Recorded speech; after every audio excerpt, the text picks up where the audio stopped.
Imagine standing in the heart of Rome in the year 165 AD, the most powerful empire the world had ever seen, controlling territory from Britain to Mesopotamia, with legions that seemed invincible and wealth that appeared inexhaustible. But within your lifetime, you would witness something that no Roman could have ever imagined: the beginning of the end. And it all started with a war that seemed like just another conquest, just another expansion of Roman glory. But this war would trigger a cascade of catastrophes so devastating that historians today still debate whether Rome ever truly recovered. The story begins with Marcus Aurelius, the philosopher-emperor, the man we remember from history books as one of the 5 good emperors, a Stoic who wrote meditations on virtue and wisdom. But what most people don't know is that Marcus Aurelius spent almost his entire reign at war, and the conflict that would ultimately bankrupt Rome started not with Roman aggression, but with an invasion that caught the empire completely off guard. In 161 AD, the Parthian Empire, Rome's long-standing rival in the east, launched a massive invasion into Roman territory, sacking cities, destroying legions, and humiliating Roman power in a way that hadn't been seen in generations. And Marcus Aurelius, newly crowned emperor, had no choice but to respond with overwhelming force. He sent his co-emperor Lucius Verus east with the largest Roman army assembled in decades, and what followed was a campaign that initially seemed like a triumphant success. Roman legions pushed deep into Parthian territory, sacked the Parthian capital of Ctesiphon, burned their palaces, and defeated their armies in battle after battle. It looked like Rome had once again proven its military supremacy. But here's where the story takes its first dark turn, because when those victorious Roman soldiers returned home in 166 AD, they brought back something far deadlier than any enemy's sword. They brought back a plague. Modern historians debate what exactly this plague was. Some think it was smallpox, others suggest measles. But whatever the disease, it spread through the Roman Empire like wildfire. And this wasn't just any epidemic. This was potentially the first time these diseases had ever hit the Mediterranean world, meaning the population had zero immunity, zero natural defenses, and the death toll was absolutely catastrophic. Ancient sources claim that at its peak, the plague was killing 2,000 people per day in Rome itself. Entire towns were depopulated, farms were abandoned, and the Roman army, which had just won a great victory, was suddenly losing more soldiers to disease than they had lost in the entire Parthian campaign. But here's what makes this story even more devastating. The war wasn't over. Just as the plague was ravaging the empire, another threat emerged on Rome's northern frontier. Germanic tribes and other barbarian groups, seeing Rome weakened, began pushing across the Danube River, invading Roman provinces and threatening Italy itself. And Marcus Aurelius, dealing with a plague that was killing millions of his subjects, now had to fight another massive war on a completely different front. The emperor, this philosopher who wanted nothing more than to live a life of contemplation and wisdom, spent the rest of his life, nearly 2 decades, camped out on the freezing northern frontier, fighting battle after battle against barbarian invasions. And this is where the financial catastrophe really begins, because wars are expensive, incredibly expensive, especially when you're fighting on multiple fronts simultaneously while your population is being decimated by disease. Think about the economic logic here for a moment. Rome's wealth came from taxes. Those taxes came from farmers, merchants, craftsmen, and workers. But the plague was killing those people by the millions. Some estimates suggest that the Antonine Plague, as it's called, killed between 5 and 10 million people, maybe even more, which meant Rome's tax base was collapsing just as military expenses were skyrocketing. And Rome needed money desperately. They needed to pay soldiers. They needed to buy weapons and supplies. They needed to build fortifications. And they needed to do all of this while their revenue was plummeting. So what did Rome do?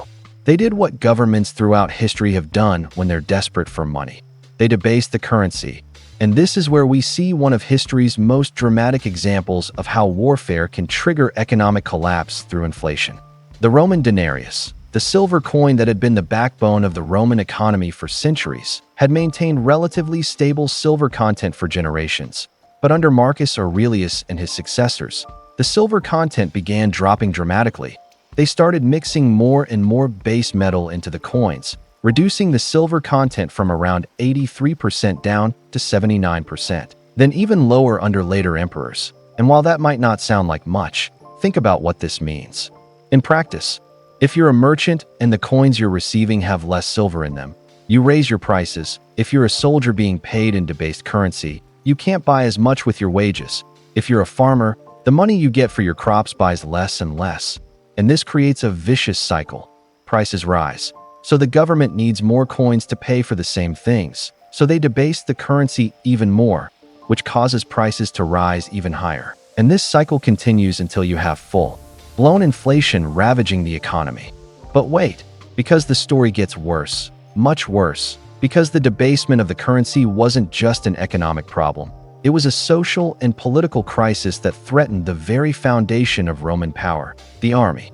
Roman soldiers were paid in denarii, and as those coins became worth less and less, soldiers became increasingly dissatisfied. They had signed up expecting certain pay, certain benefits, certain standards of living, but now their wages were buying less food, less equipment, less security for their families. And what happens when you have a disgruntled, heavily armed military force?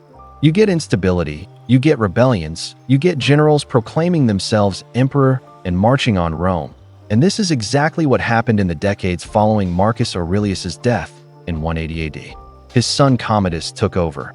And while history remembers Commodus as a terrible emperor who fought as a gladiator and bankrupted the treasury with his excesses, the truth is that he inherited an empire already in crisis. An empire with a debased currency, a depleted population, and military threats on every border. And when Commodus was assassinated in 192 AD, Rome plunged into civil war. The year of the five emperors, where different generals and politicians fought for control in every one of. These civil wars required money, required soldiers, required resources, all of which put even more strain on an economy that was already collapsing. Now here's where the story becomes truly fascinating from an economic perspective, because we can actually track this collapse through the archaeological record. Historians have analyzed thousands of Roman coins from this period, and what they found is remarkable. The silver content of the denarius continued to plummet. By the time we get to the Emperor Septimius Severus in the early 200s AD, the denarius had less than 50% silver, and by the middle of the 3rd century, during what historians call the crisis of the 3rd century, the Antoninianus, which replaced the denarius, had as little as 5% silver content.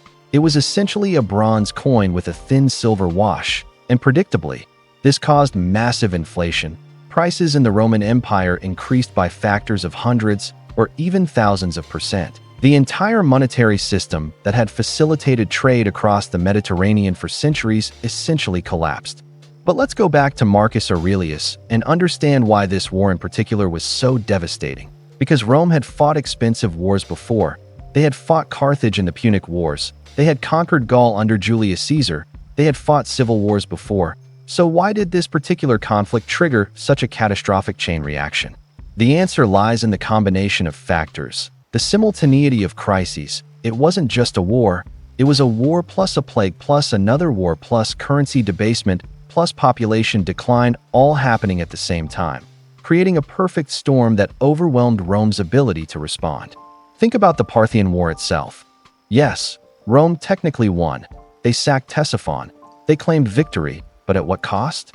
They had mobilized massive armies, spent enormous sums of money, and most devastatingly, they brought back a plague that killed millions. So in a real sense, Rome lost even though they won the battles, because the cost of victory was greater than any possible benefit.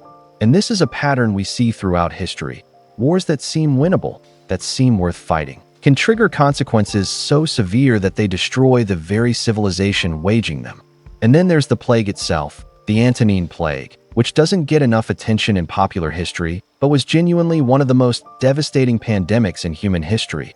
Imagine what it means for an ancient society to lose potentially 10 to 20% of its population in just a few years. That's not just people dying. That's knowledge being lost, skills disappearing, entire families wiped out, farms abandoned, businesses closing, trade networks disrupting, and all of this happening while the empire is trying to fight multiple wars on multiple fronts. The northern wars against the Germanic tribes were particularly significant because they represented a new kind of threat to Rome. These weren't organized empires like Parthia that Rome could negotiate with or defeat in set peace battles. These were loosely organized tribal confederations that could raid, retreat, and raid again. They didn't have cities Rome could capture. They didn't have a government Rome could force to surrender. They were a persistent, ongoing threat that required constant military presence, constant expenditure, constant vigilance, and Rome simply couldn't afford this. Not with a plague ravaging the empire, not with the currency being debased, not with tax revenues collapsing. Marcus Aurelius himself seemed to understand the gravity of the situation. His meditations, written during his campaigns on the northern frontier, have this melancholy tone, this sense of a man who knows he's fighting a losing battle, not against the barbarians necessarily, but against fate itself, against forces larger than any individual emperor could control. And he was right. Because despite spending nearly 20 years fighting on the frontier, despite winning battles and pushing back invasions, the fundamental problems facing Rome only got worse. When Marcus Aurelius died in 180 AD, probably from the plague that his own soldiers had brought back from Parthia, he left behind an empire that was fundamentally different from the one he had inherited. The population was smaller, the currency was debased, the military was overstretched, the borders were under constant pressure, and the economic system that had sustained Roman power for centuries was beginning to unravel. And all of this traced back to that seemingly triumphant war against Parthia in the 160s AD. Now let's talk about the broader lessons here, because this isn't just ancient history. This is a story about how wars can have unintended consequences that far exceed their intended purposes. Rome went to war with Parthia for rational reasons. They had been invaded, they needed to restore their prestige, they needed to show strength. But in achieving their military objectives, they triggered a series of cascading catastrophes that ultimately contributed to the fall of the Western Roman Empire.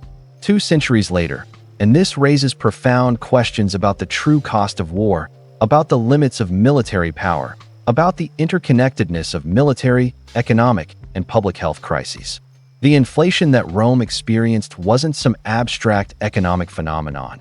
It was a direct result of government policy, of the decision to debase the currency to pay for wars. And once that process started, it was incredibly difficult to stop, because stopping would mean defaulting on payments to soldiers, which would mean military rebellion, which would mean civil war, which would require even more money. So emperors kept debasing the currency, kept inflating the money supply, kept hoping they could somehow grow their way out of the crisis. But they couldn't, because the underlying problems, the population decline from plague, the constant military threats, the breakdown of trade networks, these weren't things that could be solved just by printing more money or minting more coins.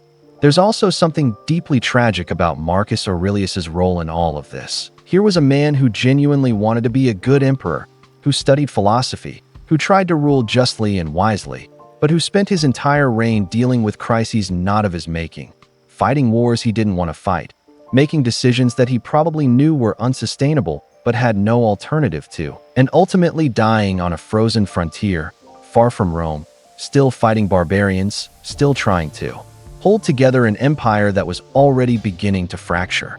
The aftermath of these wars and the plague set Rome on a trajectory that would define the next century of Roman history. The 3rd century AD, the crisis of the 3rd century, saw the empire nearly collapse completely. There were at least 26 claimants to the imperial throne in a 50-year period. The empire temporarily split into 3 separate entities: the Gallic Empire in the west, the Palmyrene Empire in the east, and the Roman Empire in the center. And through all of this, the currency continued to debase, inflation continued to ravage the economy, and the population continued to decline. It wasn't until Diocletian and Constantine in the late 3rd and early 4th centuries that Rome managed to stabilize. But by then, the empire had fundamentally changed. Diocletian had to completely restructure the government, creating a more authoritarian system, massively expanding the bureaucracy, fixing prices by decree, and even then, the Western Roman Empire only lasted another century before finally collapsing in 476 AD. And while there were many factors that contributed to Rome's fall, the wars and plague under Marcus Aurelius were absolutely pivotal in starting that decline. So when we look back at the war that bankrupted Rome, we're really looking at how a series of interconnected crises, triggered by what seemed like a necessary war, could spiral out of control and fundamentally alter the trajectory of one of history's greatest civilizations. we're seeing how disease can be more devastating than any army. How economic decisions made in desperation can have consequences that last for generations. How even the wisest leaders can find themselves trapped by circumstances beyond their control. And perhaps most importantly, we're seeing how the true cost of war extends far beyond the battlefield, encompassing economic collapse, social disruption, and long-term decline that can take centuries to fully manifest. The Roman legions that marched back from Parthia in 166 AD thought they were returning as victors. They had defeated Rome's ancient enemy. They had sacked their capital. They had won glory and plunder, but they were actually bringing back the seeds of their empire's destruction. And that's perhaps the most haunting lesson from this entire story. That victory itself can contain within it the elements of ultimate defeat. That the costs of war can be hidden, delayed, and magnified in ways that aren't apparent until it's far too late to change course. And that even the most powerful empire in the world can be brought to its knees not by military defeat, but by the unintended consequences of its own actions, by plague, by inflation, by the slow erosion of the economic and social foundations that made its power possible in the first place. And this is why the story of Marcus Aurelius, the Parthian War, the Antonine Plague, and the subsequent collapse of Roman currency and economy remains so relevant today, because it reminds us that power is fragile, that stability is precious, and that the decisions made in wartime can echo through centuries, shaping the destiny of civilizations in ways that the decision-makers themselves could never have imagined.